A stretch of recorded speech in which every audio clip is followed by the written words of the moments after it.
Good morning, good afternoon, good evening from every guy, Rodonculus guy, and welcome back to the letter. So in the last episode, upon finding that Isabella is not in her room, we got a little panicked and contacted Ash as to where she could be or anything. From him, we got to know that she's at Zach's. After that, we continued our day at school, still a little worrying about what happened with her and everything. But upon that, something strange started happening with us. Some ghostly stuff. But, Rebecca, oh, it's got to be the flu. It's got to be, I don't know, probably something silly. Yeah, we came up with a very good excuse. Oh, apparently clanging of the door can be done by the wind. I didn't realize how silly it was when I was playing it that day, but when I saw it in the in the editing, my god. Oh man, that was like the silliest, stupid excuse right there. And after that, we went to the cafe for buying dinner for us and Isabella, but we came upon Luke due to some misunderstanding, had a little beef with him, and oh my god, I had the best time with choosing that decision and upon the things that happened after that. Oh man, that was so not relaxing, satisfying considering what happened with me in the Hana arc. Yeah, and after that, we apologized because it was a misunderstanding. He had a good fun, pulling our leg, and after that we are now over here. We stopped right here, got out of the cafe, and now I guess we're gonna go home now. Okay, so let's continue. A cloudless night sky greets me when I walk out of the cafe. Beyond the tall buildings, a blanket of stars spreads out before me. Isabella once told me that the best place to live is someplace outside the city, away from the noise and the obtrusive lights. She had seen it once in her mom's hometown and another time in the university she used to attend. Then she asked if it's possible to try it out here sometime. I agreed with her at the time, if only because she appeared excited at the mere prospect of it. We made those little plans along with Zachary and Ashton, though up until now, never got around it. Even so, I find myself enjoying this, despite being told it's only half the experience. Little things, stuff you learn to appreciate when you are alone. Because at certain times, you get to meet people who are unfortunately born with innate talent to ruin the mood and the scene with their mere existence alone. For example, the very driver of the car fast approaching my direction. Luckily, he doesn't notice me. But the fleeting moment we pass each other by gives me a brief glance of the people he's with. Oh! Kyle is sitting on the back seat with a serving of bread pudding in her hands. And beside him, it must be his wife. Oh, look at that wife. So beautiful, wow. He takes a turn and disappears at the nearest corner. I guess it was not that slow for her. That's why she kind of just had a little glimpse and assumed it. But yeah, if it was like, it stopped literally like this and it was like, gotta have to be the wife. Even though she looks super strange, kind of like a ghost. Yeah, gotta have to be the wife. And kind of appears same like the one in the car with me, some day ago. Yeah, gotta have to be the wife. But throughout the night, that cursory glimpse of all things to bother me has left me wondering what kind of person his wife is. And more than that, is a silent prayer to the universe. I hope I don't ever cross paths with that douche again. Oh, let's see about that. After having such an eventful day, anyone will think nothing will surprise me anymore. But here I am, standing at the top of the stairwell watching an odd scene unfold before me. Relief crosses my mind first, followed by confusion. What is she doing there? Although, given what happened this morning, the question feels a bit inappropriate to ask directly. What's important is Isabella's here. She's sitting cross-legged on the hallway just right in front of her room with several papers and folders scattered about. Each of them seems as important as the next. More than once, upon giving the scene a quick can I spot Brother Reality's logo at the topmost area of the pages? Oh, I guess she's searching for the employees that disappeared. Because she figured out something, but we still have not got to know anything what she figured out. So let's see. Maybe we'll finally know. Everything considered, it looks like a mess made by a third grader working on crunch time. The landlady will have a few things to say about this when she finds out. I have a few things to say about this myself, in fact. But something in the calm, focused manner she holds herself at present keeps me from disturbing her with that reminder. She's going through each paper with this intensity. Her brows are furrowed, lips in a tight line, both hands moving in precise movements as she shifts through each sheet. When she finds something of note, she moves closer, nose almost touching whatever paper she's holding, and grabs her phone to call someone. Hello. Sorry to call you this late. There's something I just want to confirm, if that's okay. Yeah. Oh. Okay. Thanks anyway. Not that one either. It's a cycle. She goes through call after call. Then after the last one ends, she shuffles through the pile again and dials another number. Is it work? I've never seen her this engrossed with her own work before. Otherwise, she would have noticed my presence the moment I have reached our floor. After the ninth call, she still appears as oblivious to it as when I have arrived. When she lets out a loud sigh this time, I immediately take that as an opportunity to interrupt. Isabella, you know the house rules here. At once, her head jerks back and hits the concrete wall behind her with a thump. Oh, that is the Isabella I know. Glad it's still there. I allow her a moment to nurse it before speaking again. Becca, you're late! Yeah, I ran into a little trouble at the cafe. But I brought food for the two of us, if you haven't eaten anything yet. As anticipated, she grins once I raise the bag of food I'm holding. Yet it doesn't reach her eyes. There's nothing of the cheerful glint in it this time. Just a hollow tone for the sake of being polite. Ashton's right. Something's happened. Yeah, maybe later. I've gotta finish this first. Just leave it here. I'll eat it once I'm done. Thanks, Becca. You can't eat this here. You know how the landlady would react. Why are you even working outside? Your room's right there. I know. Sorry. It just feels stuffy in my apartment right now. I'll go back inside once everything's been aired out. That has never bothered you before. Well, it bothers me now. Oh, really? Just now? I find that hard to believe. Yeah? Shouldn't you be happy? I mean, you've been complaining even if it's not your room. Now I know how you're feeling when it's messy, so I'm going to clean. Isn't that a good thing? In spite of what's supposed to be a good news, an exhale comes from me, drawn out and slow. It's a good thing, Isabella. Believe me. But you're as bad as Zachary at lying. What's really going on? She hastily averts her eyes, a surefire indicator this is going to be one of those lengthy conversations that can possibly end with the other person angry. Again, it's one thing I'd like to avoid tonight at all costs. Still, I've made a promise to Ashton and Zachary. If she didn't talk to them, who else is she going to talk to? If she keeps this all to herself, who knows what might happen? Isabella, you can tell me. Is it about your family? A slight movement of her lips, although a frown, it's a reaction at least. I'm getting there. Rose? She merely shakes her head. Just a little more. Come on, I know something happened. I don't know if it's because of Rose, but I know it's related to her somehow. You weren't here when I visited this morning, and both Zachary and Ashton are worried about you. If you don't want to tell them, you can tell me. Does it have something to do with work? Office? If I didn't know her, I might have missed it. She shifts then, her fists clenching tight and teeth biting her lower lip, and there's fear. The look of terror in her is the last thing I expected to see out of everything. Her mouth trembles briefly before she opens them. When she finally voices it out, the words simply spill out of her mouth, one after another. All of it. True to what I've promised her, I listen.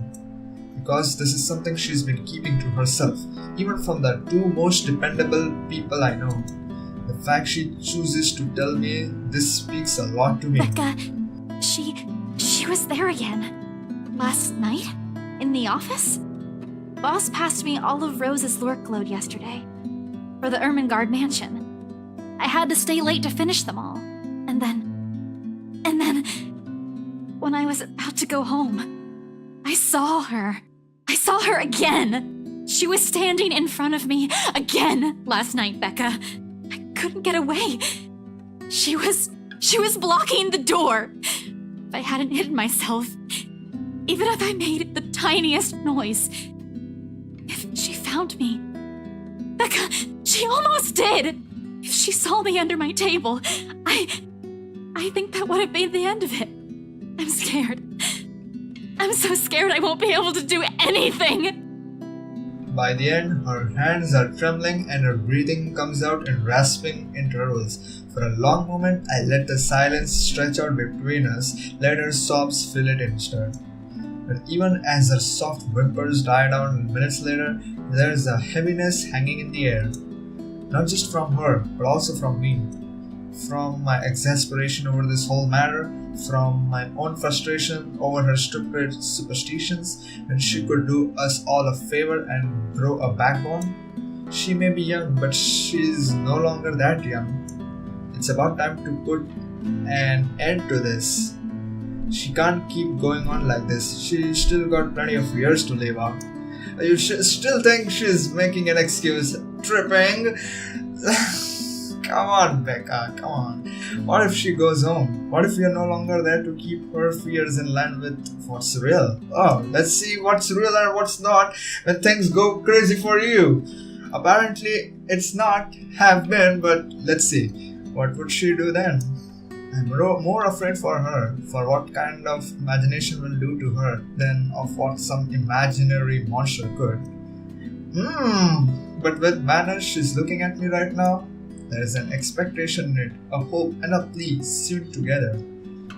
She wants me to believe her this time. You gotta have to, no person is this stupid, come on. If it's like that, then what am I supposed to say now? You gotta give me the choice, thank you so much. What she wants to hear or what she needs to. Let's go. I bet she definitely would have said this thing only, but she can also say this. But as far as my thing goes and this situation that we are in and we know what's going on, let's say, is this why you didn't go home last night? Because sure enough there's a ghost and she really loves to put an excuse to everything that's happening to her till now. As much as I want to set her straight, a reprimand isn't what she needs right now.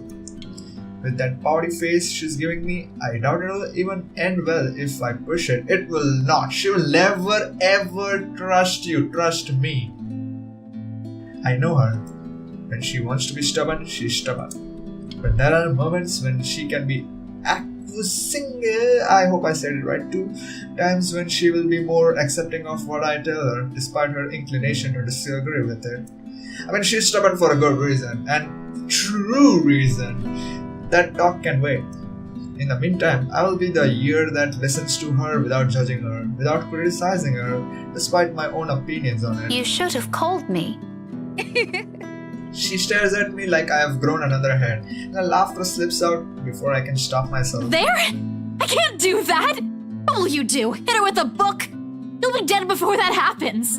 And That isn't what I'm talking about. After you got out. You should have phoned me. You didn't have to go to Zachary's. The corner of her mouth curled up, a sheepish smile by general definition, but this is Isabella. Her smiles are never half-hearted, never lacks her high spirits. In spite of this, I know everything's going to be okay. Somehow. After all, she's learned how to pick herself up long ago, long before we met. oh, yeah. Sorry. I don't even remember how I ended up in Zach's place. I was in a hurry to get out of the office, and it was already late. Besides, I don't really think you'll believe me if I wake you up over something like that. That's beside the point. True or not, there are people who will always be concerned about you. There's Zachary, but he's the first person you went to, and you didn't tell him anything. You just slept there. There's There's Ashton too, and me. But how do you think I'll be able to explain to your aunt or your family if you suddenly disappeared? Think about that. Right. I'll remember that next time. Then she grins. Playful and mischievous, a preamble to an all banter, it's still not quite there. It's still not quite her usual self. But with it, I know we are bound to get her back soon. Mom. I told you not to call me that. I send an elbow to her side for added measure, but when laughter follows the familiar gesture, none of it is unexpected. This is what's comfortable. This is how we have found an equal ground despite our stark differences. So for the moment, I accept things as they are.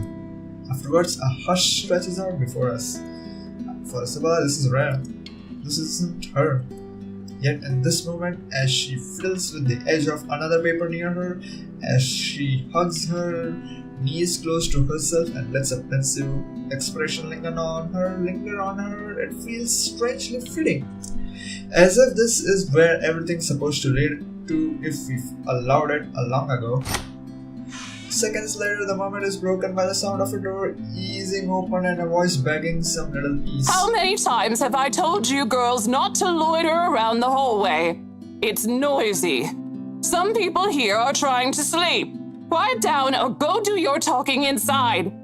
I'm pinning a memo to your door the next time this happens. Millennials. Sorry. We won't do it again. You'd better. Door closes and Isabella starts gathering the mess she's made, carefully stacking them all up in her arm. At a loss for what to do, I help pick them, and for the first time I get a closer look at it. Completely unintentional, of course, but it catches my attention nevertheless, and a confused frown makes its way to my face. Why is she looking through this? I look to her for an explanation, but she merely ignores the question in my eyes, takes the paper off my hands, and finishes cleaning up. The last paper she puts on top is a letter, the one she supposedly found in the mansion and was probably the root cause of this odd behavior. I shoot her a questioning look for that too, but all she gives me is a smile, and in a halting tone so completely unlike her. Becca, I'll find a way out of this. You guys don't have to worry about me. Anyways, I should go. I'll see you later. Where are you going? Getting myself some food. Don't wait for me. Isabella walks away before I can stop her.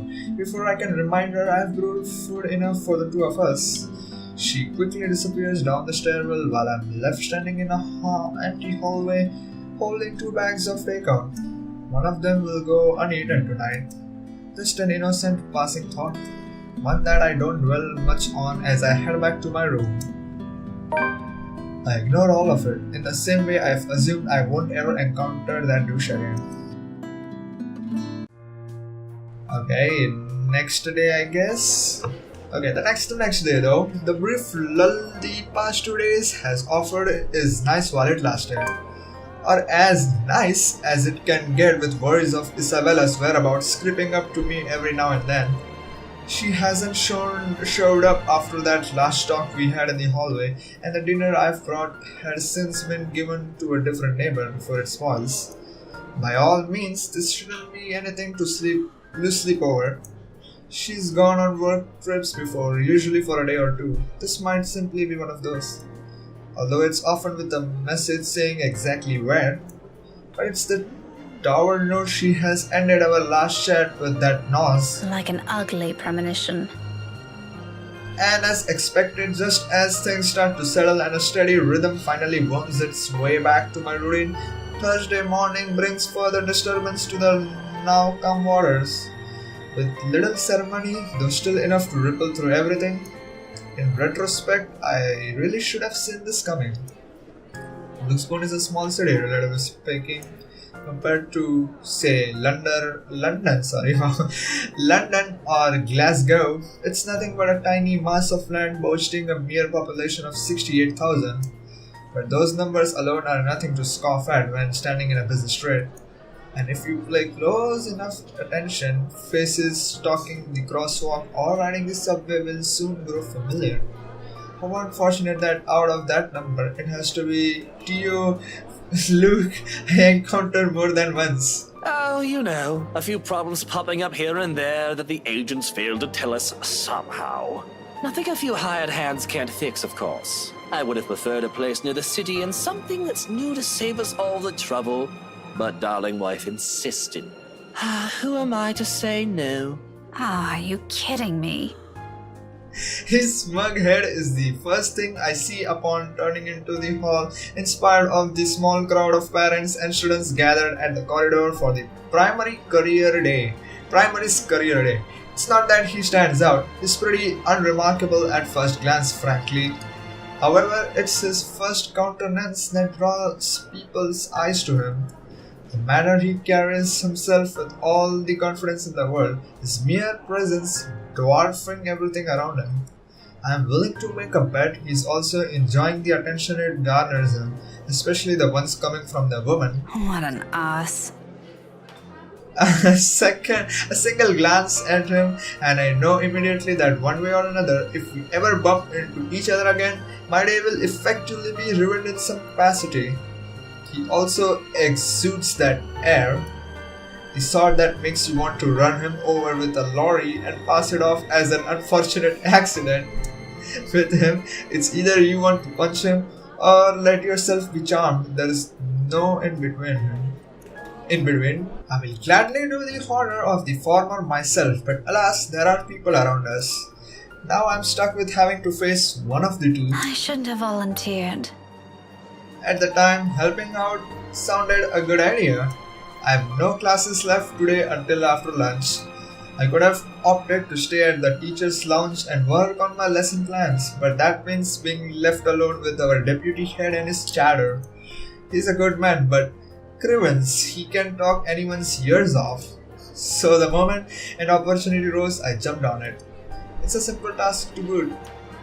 Just deliver a whole box of materials and a few posters for the event. Maybe stay around to assist if time will allow it. I just wasn't expecting him to show up here. out of the frying pan and into the fire. Had I known, I would have stayed and suffered through our deputy's impromptu speeches about his life crisis instead. But what's done is done. Going back is also out of the question. With how unexpectedly heavy the load I'm carrying is, I'd hate to lug this for a trip back just because my pride can't take another second of interaction with the guy. He's insufferable, alright, but I have had my fair share of dealings with teens of more or less the same temperament, all considerably younger than him, and they listen. If he wants to be difficult like last time, so be it. But he can bet his sorry English as I'm not standing down. Left with no other choice, I brace myself and suck in a breath, mustering every bit of patience I have as I step into the hall. My grip on the box tightens when I pull it closer to me and attempt to assume a low-key air as I amble towards the room. The box is not big enough to hide my face, even with the stuff piled on top, but if all else fails, I can just hit him with it. Still, a small prayer forms in my head. If there's even one listening out there, please grant me enough restraint. Better yet, I hope he doesn't notice me at all. That will definitely make my life easier.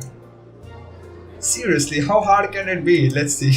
He's standing a few ways from the door. There are plenty of people between us to use for cover. If I'm careful, I can just go in, hand in the stupid box to whoever's in charge, forget every plan of staying longer than necessary, and step out as soon as I can. Easy as pie. But as luck would have it, in the exact moment I reach the room's threshold, someone barrels towards me. She latches onto my waist before topping the sudden commotion with a gleeful squeal. Wonder who she is. The force of it nearly throws me off balance, sending the items stacked atop the box tilting dangerously to the sides. And where it's gonna go? With the child's added weight at my waist, pinning me on the spot and both of my hands occupied, watching is the only thing I'm able to do. The short seconds in between slows as everything gradually slides off the box's small surface. under different circumstances, this would have made for a funny story some other time. Comical even. And then another set of hands reach out and steadies the posters, threatening to take a nosedive right into the floor. Careful now, Daisy, don't make a mess here. My entire body freezes. Upon hearing his voice alone, an irrational impulse to hit him immediately bubbles up. But before my limbs could catch up with what my brain is currently screaming at me, he moves to take the burden off my arms. Irritation gives way to surprise, then confusion. It is in that moment when instinct finally kicks in and I tuck the box closer to me before he can fully lift it off. What are you doing? What does it look like? You're surprisingly slow on the uptake for someone of your profession, aren't you? Bloody, doesn't this school have people for this kind of work? Ugh, so much for being a center of academic excellence. I'm going to ignore that slight to my alma mater and my work, because that's not what I'm trying to get at. You know what? Why don't we just rephrase that to something you'll easily understand? Why exactly are you doing this? Well, you look like you could use a bit of help. Have you seen your face while you were heaving this around? Mister, I'm pretty sure if there's ever a look on my face, it's entirely because I saw something extremely unpleasant this morning. Look at that face. Aren't you a ball of sunshine today, Daisy? Having a bad day, aren't we? Oh, you have no idea. I'd put it away if I were you. You might scare the children. You don't have to worry about that. This isn't my department. I was just asked to bring these. Anyway, I can handle this myself, mister. The room's just right over there. Behind you, in fact. Now, if you could please move over and make way, it would do the whole world some good. Keeping my voice level throughout is a miracle in itself, but regardless of how polite my request is, he doesn't budge. Did what I've just said merely flew over his head.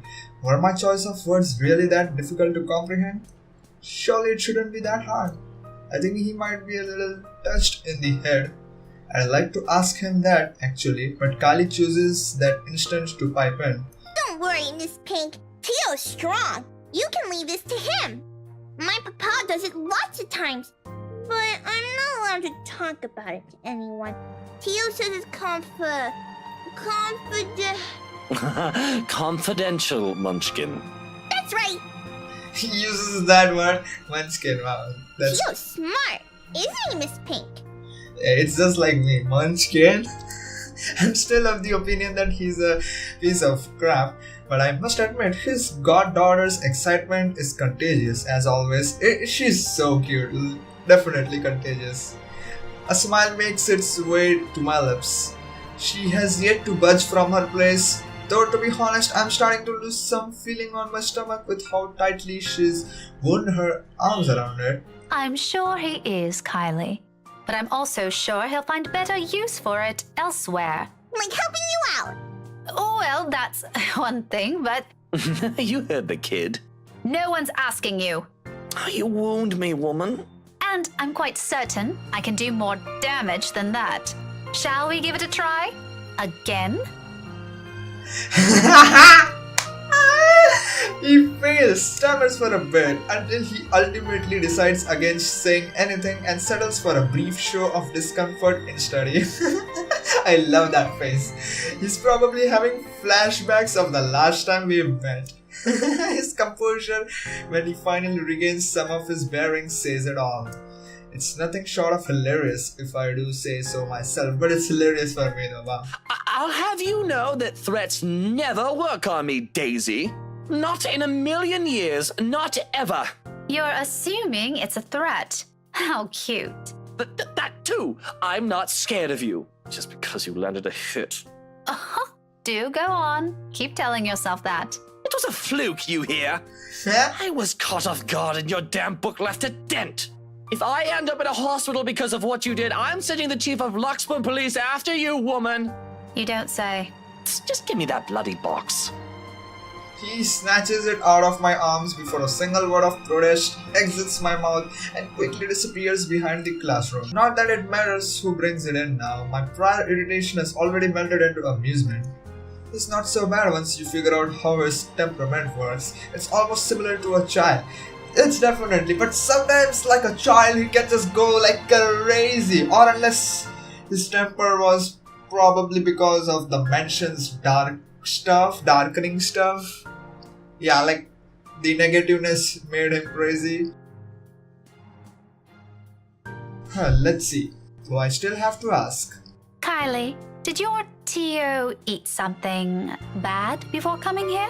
He's unusually nice today. A far-fetched idea, I know, but it's the only reason I can think of why this is this guy is suddenly acting like a decent human. He's quite frankly far from being. First and foremost, we didn't end our last meeting on a good note. If I were him, I would avoid the very person who had put a dent on his skull, as he so aptly put it. Why is he acting friendly 2 days later? He always is. But I made him promise to be extra nice to you since you helped me so much. I think you're gonna be great friends. I quickly stop on the urge to groan loudly or gag at that. He's the last person I'd ever want to be chummy with in this whole city, but Kylie doesn't need to know that. Are you sure it's not something he ate during breakfast? I gave him some jelly babies this morning. Really me lots of them. Mama said I should share, so I offered half of it to Tio when he picked me up. He likes the black ones. Oh, that's probably why he's weird. Jelly baby overdose. He could have done everyone a favor and choked on them while he's at it. Do you want some? I've got more. I couldn't find Melody or Takako this morning, but I'm sure they'll be fine sharing some of it with you. No, I'm not really very fond of them. I was just asking. Oh, where's your mum, by the way? Out of town with Papa. An unexpected pang hits me at her words. The statement, though innocent enough, unearths a whole trunk of memories from childhood. So eerily familiar. Nights spent eating dinners alone, the number of days coming home to an empty house growing with each passing year, and sometimes several Christmas Eves spent with relatives instead of my own family. That's pretty sad, man. It's too late to think about it now, but when I remember, the dull ache is still there, familiar, though lessened by the years now. Beside me, Kylie takes a step back, having gotten tired of clinging to me. There's nothing but cheer in her. She doesn't seem too affected by the fact. Although it makes me wonder how much of it is real, and how much is there to mask the loneliness, if there's even one. What a lucky child. Weren't they informed of career day beforehand? Yeah, I told them all about it. Mama was looking forward to it. And they still left? Uh-huh. It's important business, so it can't be helped. They promised to tell me about it when they come back tomorrow, though. Papa said he'll give me a gift if I behave. I've been a good girl, right, Miss Pink? You always are. But they asked they asked your Tio to look after you? For this? Nope, they didn't. No? Then how? It was supposed to be Tia. Mama likes her better than Tio, so she asked her, but she's sick and had to visit the doctor today. Oh, that's supposed to be a secret, by the way. Oh, but I think it's a bit confusing because Tio said she also went shopping. That's unfair. Don't you think so, Miss Pink? Mama doesn't allow me to go out when I'm sick. It's still okay, though, since Tio always buys me sweets before we go home. I'm gonna ask for a parfait today. Extra large. Don't tell Takako, okay? Oh my god, she's so cute. Listening to her like this, it's easy to get a picture of where Kylie's fondness for the guy comes from. She's far from a demanding child unless you have made a promise of some sort. She never forgets those. She'll make friends with anyone wherever she is. Buy her a few things and voila, you're settled. No wonder she's so attached to the man. That the douche probably showers her with gifts whenever he can. I can't say if the sentiment's the same for the latter, however. He doesn't seem the type and probably just does it for the sake of getting some peace and quiet whenever he's with the girl. Classic techniques. But before that, I'm gonna show him to everyone first. It's gonna be great. No one else has a gazillionaire fairy godfather. Also, when I grow up, I'm gonna be exactly like him and marry someone really handsome, like Tia did. That way, I can be awesome too. There's some sort of misguided logic in there that I'd like to correct. But before I can say my piece, douchebag steps in, fresh out of the commotion from the classroom behind us, and plows into the conversation with every subtlety a wrecking ball has. No shine given, despite no one asking for his opinion. Munchkin, sweetie, trust me. You don't have to marry someone for that to happen. I don't? Just do your thing, darling. I'm quite sure you can do great things on your own without lugging around an extra baggage with you.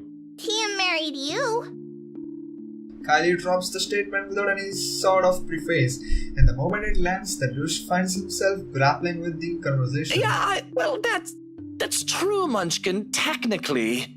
But it's not the same thing.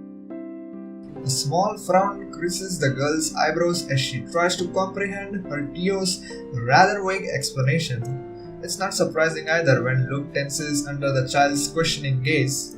It's familiar. I've seen the same look a great deal of times before on Ashton whenever he's trying to say something he can't quite phrase. Another second passes before the douche moves, kneeling in front of Kylie and placing both his hands on either sides of her shoulder. Kind is the last word I will ever use to describe the man, but in this minute, there's a smile on his face I can't place, tender by all means for someone as obnoxious as him. It's a curious thing to see, if not a bit odd. Listen here, sweetie. Tia was already a great person before she met me. She is?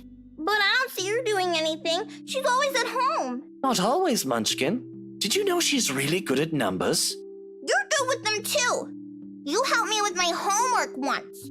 Well, Tia's much, much better than me. She used to do maths with big numbers. Oh, like millions? No, gazillions.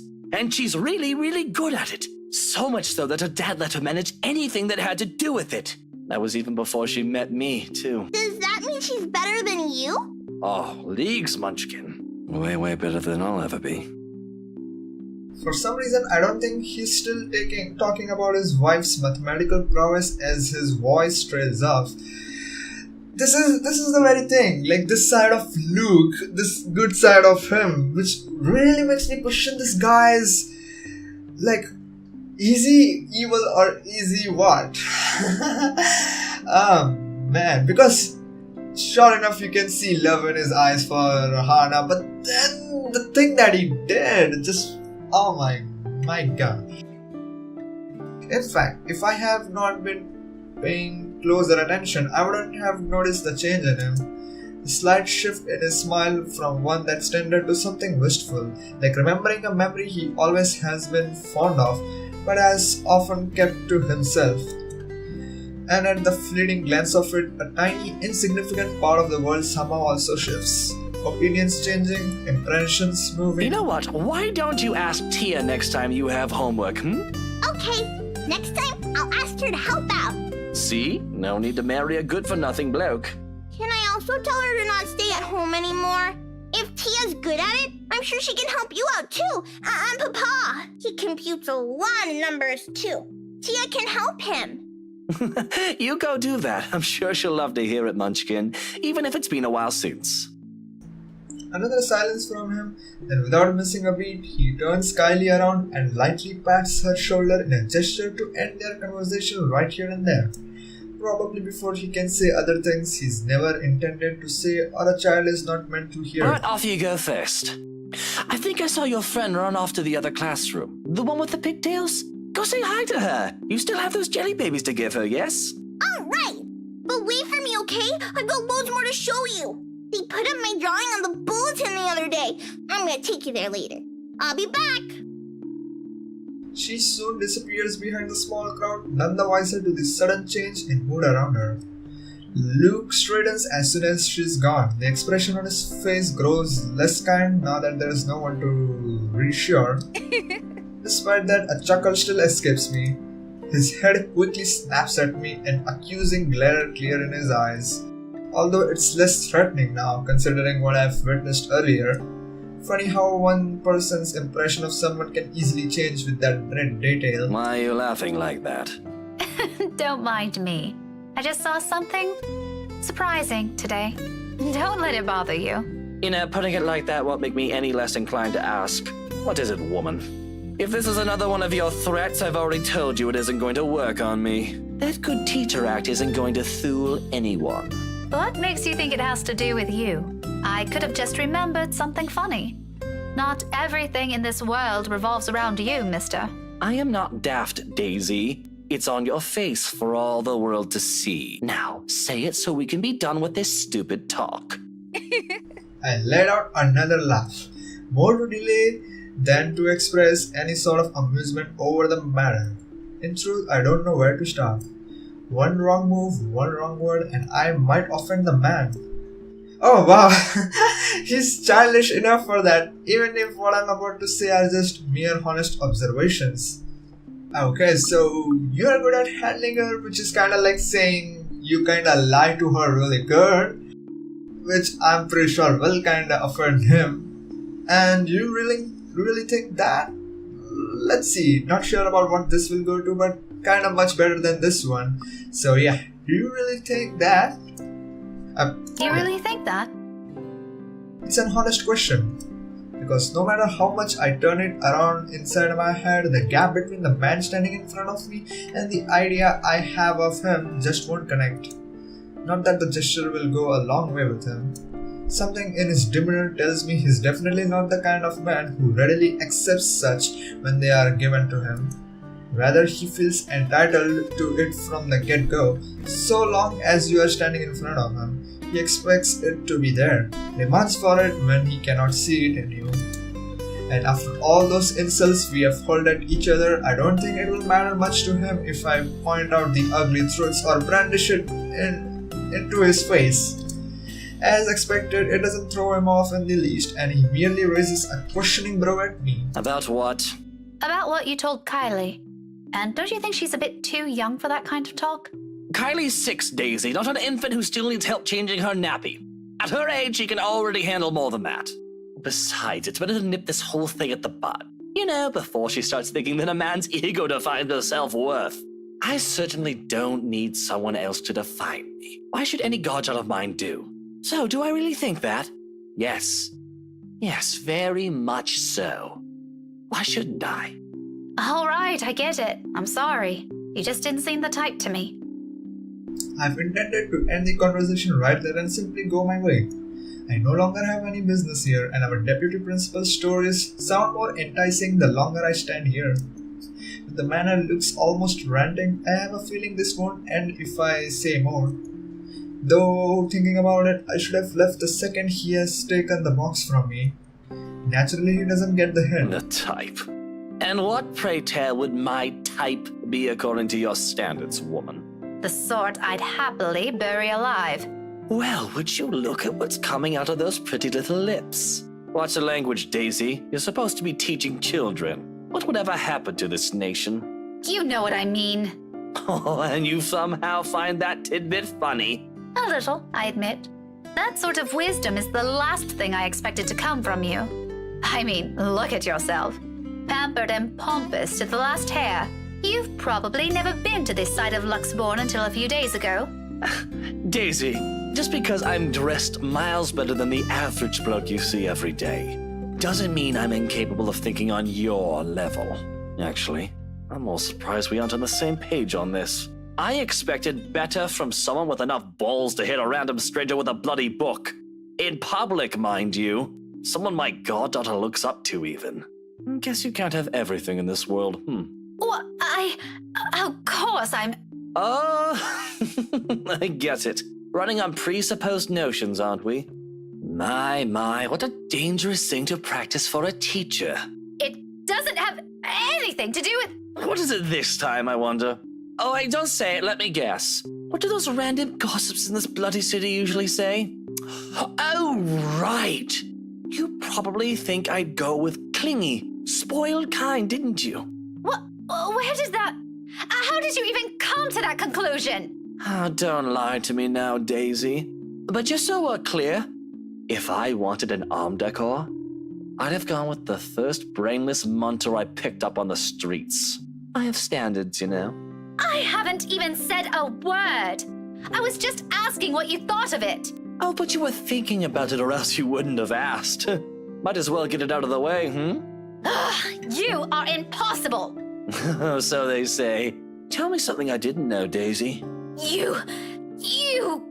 Ugh, I really have no idea how anyone with half a brain can put up with you. Let me speak with your wife sometime. I'd love to ask her. That last remark just came out. There might be a silver of truth in it, but I shouldn't have phrased it like that.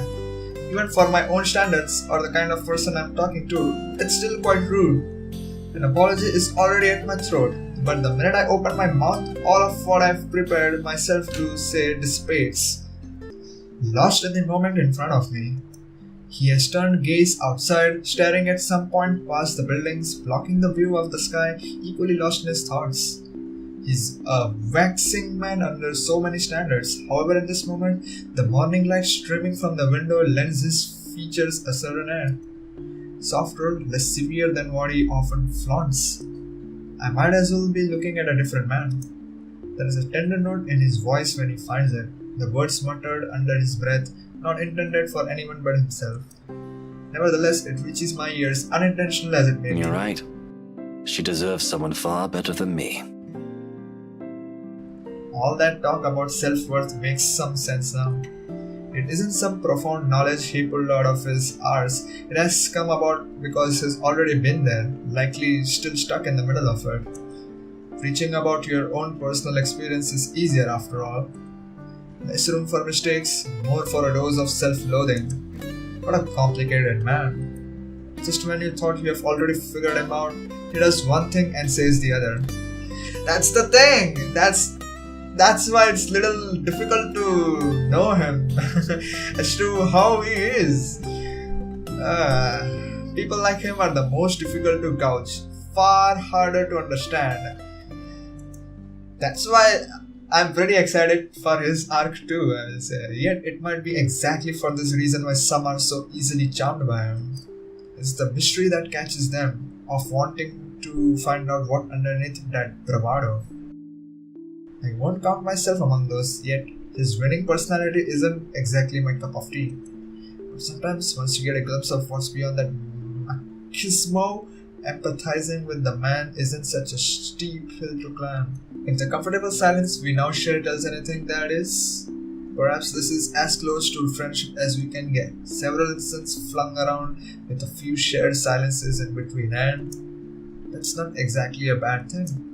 He's not exactly a bad guy either, despite the awkward start we have had. Yeah, he's not bad, but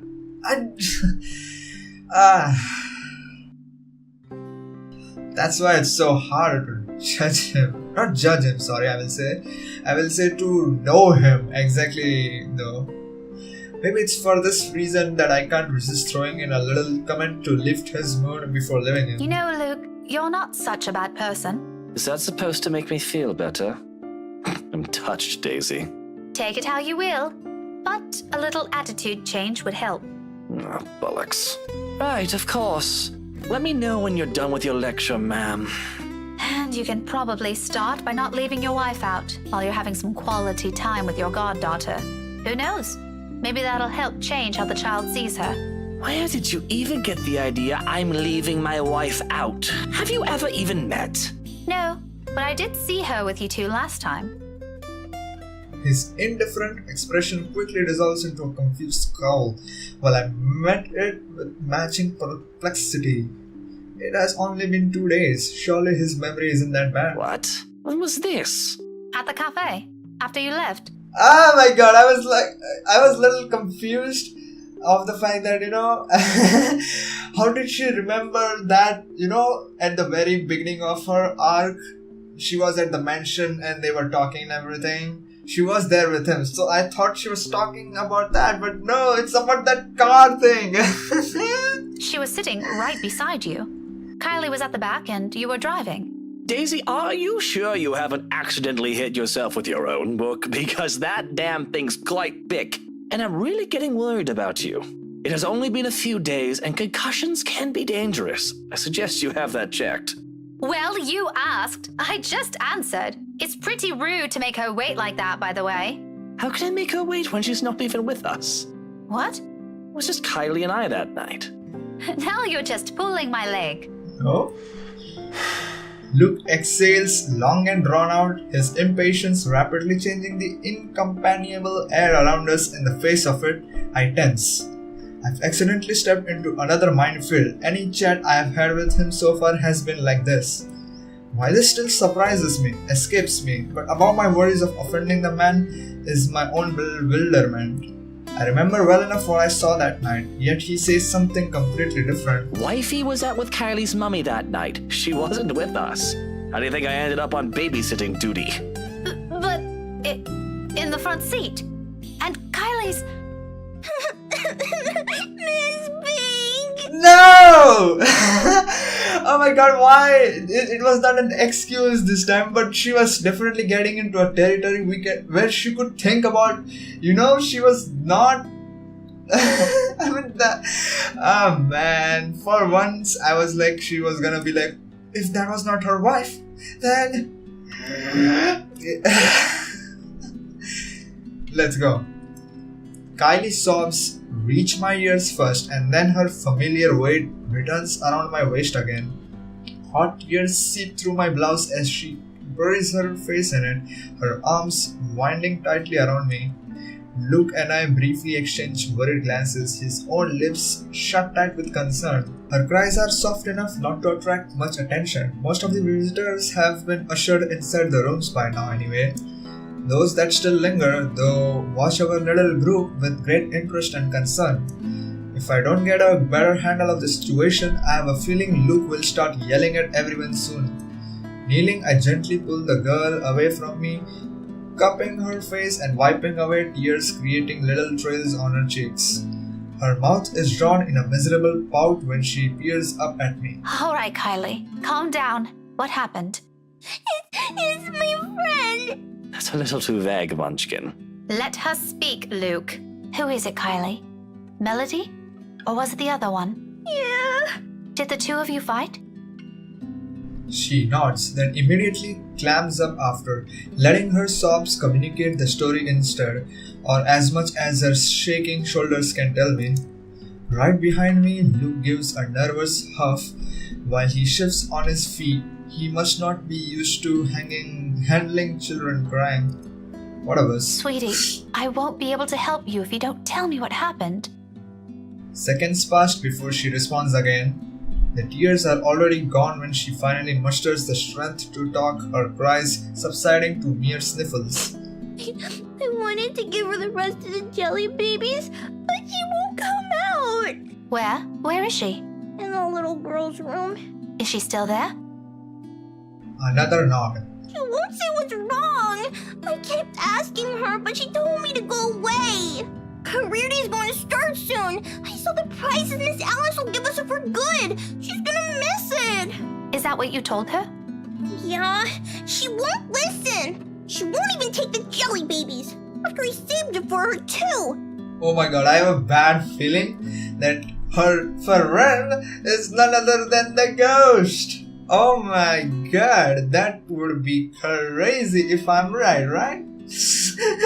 Luke wanted to eat the red ones, but I told him it's not for him. Miss Pink, can you talk to her? Tell her to come out, and I'm really upset with her. Just a little childish argument then. Times like this, I'm glad I teach teenagers mature enough for petty squabbles. I do love being around children and won't mind having one or two of my own in the future, but it takes a whole different level of patience to teach several of them. I honestly admire my colleagues who willingly took the challenge. Normally, I will leave this for their homeroom teachers to fix, but I can't just ignore the imploring look she shoots me. That's another weakness I will have to steel myself against before I ever think of having one of my own. For now, I will give in to it. Okay, tell me where she is, sweetie. Sighing, I stand up and gesture for her to lead the way. Luke trails quietly behind us. Even with the small distance in between, his apprehension is palpable, understandably so. No one wants to be caught in the middle of a children's spat. But in the end, this is all just a part of my job. Can't just shy away from it, can I? Kylie escorts us to an adjacent hall. At this hour, the corridors and the rooms lining in its sides are empty. Is she in that locker? Save for the gentle rustling of leaves, the twittering of birds outside, and the tapping of our foot against the floor, the whole area stays eerily quiet. Not unusual though. This is the part of the building reserved for club activities at the end of the school day, and with the rest of the school busy with another event, it's only natural for it to be deserted. Come afternoon, right after class, it will once again be filled with people. For the time being, I focus on the toilets at the far end, heading straight for it.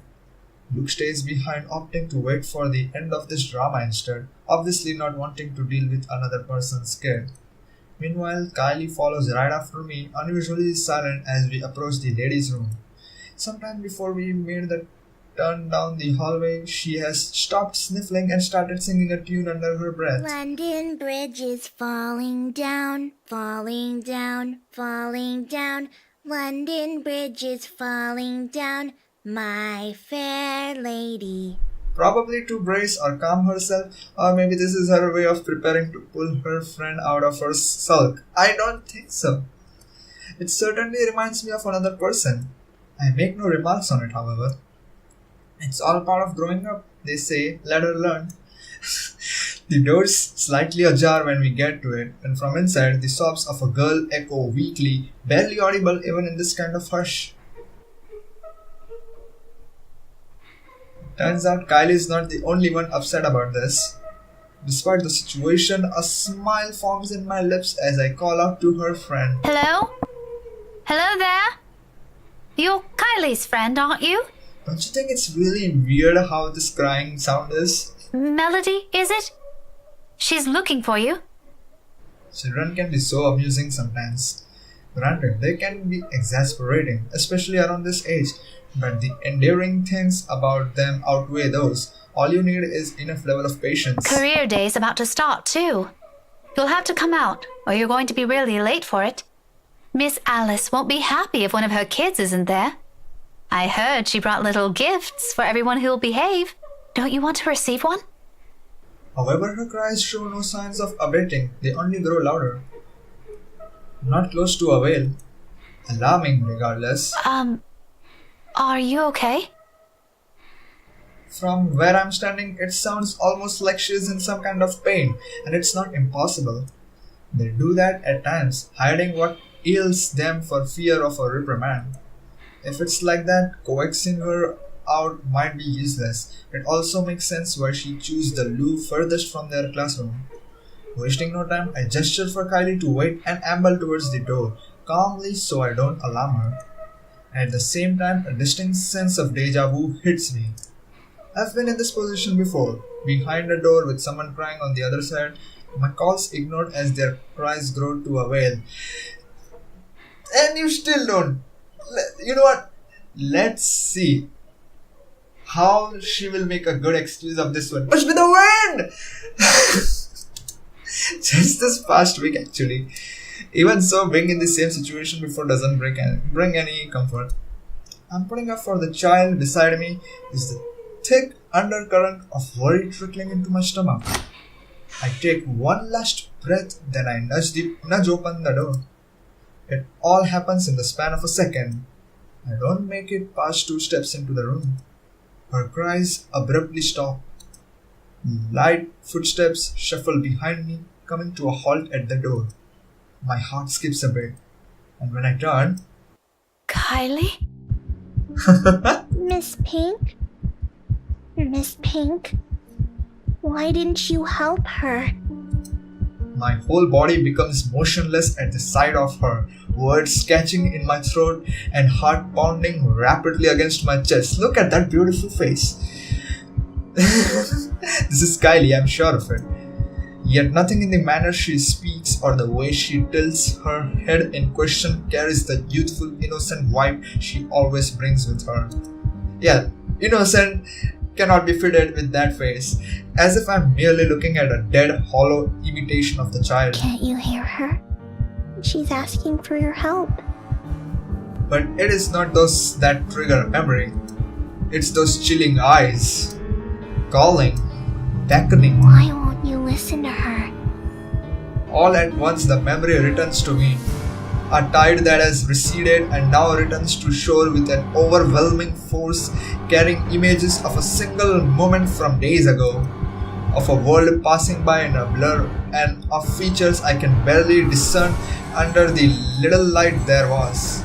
Not even a week has passed. In this minute, while I keep my eyes strained on the child before me, they return with such unbearable clarity. There are no horrid wounds this time, no blood streaming down a pale face, thanks heaven. Just lips contorted into a small twisted smile. That's messed up. They brim with venom I have never expected to ever see in a child, sending tiny pinpricks of dread crawling up my lungs and winding up my neck. You are a bad person. People like you deserve to die. Oh my, I can't breathe. Those whispers and laughters again. Judging, mocking, taunting. Each scathing word ringing sharp and true against my ears. My throat closes in. My whole body tenses up. A chill settles at the tip of my fingers, every digit gone rigid from the cold. With every single draw of breath, any struggle for air or freedom, the coils wrapped around my body tighten, dragging me down. A gradual, torturous descent into another bottomless abyss. On and on and on, until I lose touch with myself and the world. Help me! Until darkness claims me and, unexpectedly a note, in the distant, harsh and piercing, cutting through the thick stupor and shattering the haze without warning. Are you ladies done with your business here? I'll have all morning to wait for you two. Thankful, my eyes snap open and the world shifts into place with a ragged gasp. When I glance up, a different set of eyes greet me. Are you okay, Miss Pink? No anger, no wild hatred in them. Just plain, sincere concern. Bit by bit, I become aware of my surroundings and myself as warmth steadily slips back to me. I have reached out for the nearby counter to steady myself at some point, and my knuckles have gone white from how rigid my grip on it is. It's over now, yet the tension hasn't left my body. My heart still hammers hard against my chest in an erratic rhythm, and my breathing still comes in short, shallow bursts. Before me, Kylie fumbles with her hands and utterly unsure of what to do to an adult in what's probably a laughable state. Did you get sick? I'll call Tio, okay? Stay here and don't move. No. No need. Just leave me alone. Tio will know how to fix you. Oh, wait, okay? I wish I can speak reassurances to her, but I can't shake it off. The dread is there, twisting at my insides in anticipation. Of what? I'm no longer sure because you have no longer any excuses to make. Pushing myself off the counter, I break off into a run. Brushing off the anxious look Kylie gives me when I gently push her away on my way out, or the furrow in Luke's brows when I stumble into him outside. Whatever they both saw in my face, I care not to know. Bloody hell, I don't even understand what's happening anymore. The tremors continue long after the last of my classes have ended. Although none of my students have commented on it, I've got a few sharing anxious glances every time a pen slips from my hand or my shoulders tense whenever called. How unusual it must be for them to see the normally composed Miss Gales become a bundle of nerves. Even the most boisterous one have given me less grief today. You had to think being on the fourth cup of tea would provide any sort of comfort? Or is this the fifth? Egad, why does that counting matter now? The fact that I can't easily shake it off this time should tell me something. The last time this happened, I passed it off as some lapse in my part. But this time, after having lip synced the week before. And it is a natural conclusion. It is a natural conclusion, but this time it's not. So what are you gonna say this time? Those are just stories, a centuries-old lore passed down by the locals to keep children in line. What place doesn't have those? One of Da's books even went as far as to describe them as a strong part of Isabella's culture. Tree giants, women who feed on unborn children straight from mother's womb, or hell, there is even that one story about a demon baby. All folklore that never had a smidgen of truth in it, most probably told to scare off the natives there back in the old days. Much like every other one in every other place, but this the world is more universal than people care to think. But looking at it from where I'm standing now, after staring right into the eyes of that woman, after all the things I have been hearing and feeling, perhaps there is really more to that letter than some awful Halloween prank. Thank you so much for saying this very line. Perhaps Isabella's right all along. Oh my god, I'm so happy. A terrible thing if true. Very terrible but true. Thankfully you finally are showing this little interest on maybe it's true? Yeah, though that thought doesn't linger long, thankfully. Soon the ringing of my mobile takes my attention away from it. An unfamiliar name flashes before me once the ring lights up and my brows creep together. Marion McCulloch. Oh yeah. Staring hard at the screen, I try to remember when I have entered this person on my contact list. It takes a moment, but when it clicks, my eyes zeroes in on the book lying wide open on my table. Loaned out from the library almost a week ago, yup. I met the woman there by sheer coincidence, a fellow history buff apparently. We were after the same book, but in the end she's given it to me under the condition that I call her once I'm done. To be honest, I've completely forgotten about it until now, and well, I haven't really taken a peek at it until today. Normally I'd be done with the whole volume of this size a few days after taking it out, about 1 or 2 depending on how busy I am. But finding a chance to sit down and read through it has been more difficult lately than I anticipated. One moment I'm busy simply grading worksheets, attending a movie premiere the next, then someone suddenly inviting me out for one reason or another. Days later a friend stops showing up in her flat right after worrying reports pops up in the local news. There simply isn't enough time to breathe and get a grip on things. I've been flipping through the pages of the said book moments ago, though never really reading anything and merely hoping for a distraction. To no avail, my phone gives out another ring, and this time I do not hesitate to answer. Marianne? Hello! Here I was starting to wonder if it was a bad time to call. Is it? No, not at all. I dismissed my last class a few minutes ago. I'm pretty much free for the rest of the afternoon, unless something comes up. Is this about last time? The book? Not really. I was hoping to ask you about some other thing. Oh, sure. What about? You grew up in this city, didn't you? It's a peculiar question to ask to someone you have just met, but I answer her nevertheless. I'm more curious where she's heading with this by starting with that. I'm too. Born and raised. 3rd generation migrant. Why do you ask? So, you must be familiar with the local lore.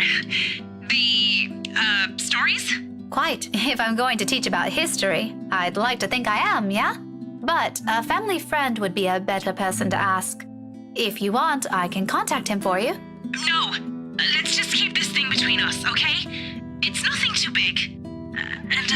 Alright. I really don't know how else to put this without sounding a bit crazy. But things have been really, odd.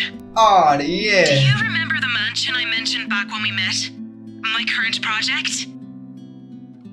In hindsight, I should have expected it will lead to this. She must not have lived here long if she's just asking about this now. It didn't take a week with Isabella when she arrived, but that's Isabella, superstitious down to the last hair. Though it won't be too far off to think Marianne has only started thinking about it this recently, considering in her arc we know how things go down. She's working on the damn house itself. I must admit, even I'm curious now, despite living here for so many years and having so many chances to look it up before. The Ermengarde mansion, yes? Yes, that one. And, the thing is, oh dear, this is a bad idea. You know what? Just forget I ever called you about this. No! It must have been the sunny weather. It's making me sick and see stupid things. See things? No, wait. No, wait. It's a very good excuse, like me only. Very relatable. No, wait. It's alright, I don't mind. There's a moment pause before she responds again, because they are both a little bit similar when it comes to it's gotta to be the flu trick of the light. She's right in that. This is a silly thing to talk about, especially between, but what I assume, two people who are pretty grounded on their beliefs with regards to these things and are seeing weird things. Oh man, you guys should definitely talk about this now. I won't blame her if she hesitates. I can't believe I'm asking you about this. It's fine. Why don't you just think of it as some form of research? Well, alright. But after this, we're going to forget we ever had this talk. My lips will be sealed. Now, what is it about the mansion? Just, what do you know about it? The general gist. The place is past. What happened to the owners? Anything you can give me. Let's see. To start off, I do my best to give her a concise summary from the time the house was commissioned 400 years ago and who had it built, up to the point it got deserted after the last heir's death and the deed was passed on the Ermengarde's nearest relatives. Frankly, if it weren't for those urban legends persisting, the house would have already faded into obscurity long ago. Demolished even. These are all nothing she probably hasn't heard of before. Yet there's dissatisfaction in her tone once I finish, because it's something that everybody knows. That's all there really is to it? as far as I know. Yeah, there is more. There's this little bit I forgot to mention about Lady Charlotte Ermengarde's death, but most of those are just theories. Oh, I want to Aside hear. from that, this is really everything we've been teaching all these years. Should there be anything more? No mention of any other weird stuff? Other crazy stories? Like some murder or something like that? Or a letter of some sort? My blood runs cold. Any warmth and comfort the tea I have drank has given me prior has instantly been drained out of me. The phone creaks softly as my light hold on it turns into a firm grip. This whole letter stuff is starting to turn into more than a coincidence, yeah? None that I've heard or read of. What does a letter have to do with this? Oh, no. It was just something I came across. Ignore it. Random thoughts, you know? By the way, I need to run. Thanks for answering my questions. She ends the call abruptly with only a clipped goodbye, leaving my mind heavy with even more thoughts. The mood around my classroom has gone considerably denser in light of what little I've gleaned from that conversation. I don't think Marian's lying about her intent. Her interest is genuine, I'd give her that, but she's left a lot of things out. I get the sense she only asked about this because something's happening around her too, and if she hadn't mentioned the letter, I probably wouldn't have made the connection, but oh, there's a connection now. Just what the hell did we get ourselves into? Of course, there's still a lot of confusing details in this. All of these are just assumptions. No concrete conclusion to be found with what we have, and if we want to find out what we are really dealing with, I think Marian's right. Yeah. There might be something more to those stories. As absurd as it sounds, the very place that gave us that letter might tell us something beyond what we know. Oh, thank you for using your brain and not being like, it's gotta have to be, yeah. And tomorrow night, I have a few hours of that chance at the housewarming party. Oh, that's gonna be good. We're gonna find some secrets, some ancient history about what exactly happened. Wow, that's cool. Totally not an exciting thought, since the place is privately owned now. You can't just wander around. but it's enough reason to keep the dread at bay as I step out of the room ready to put an end to this day.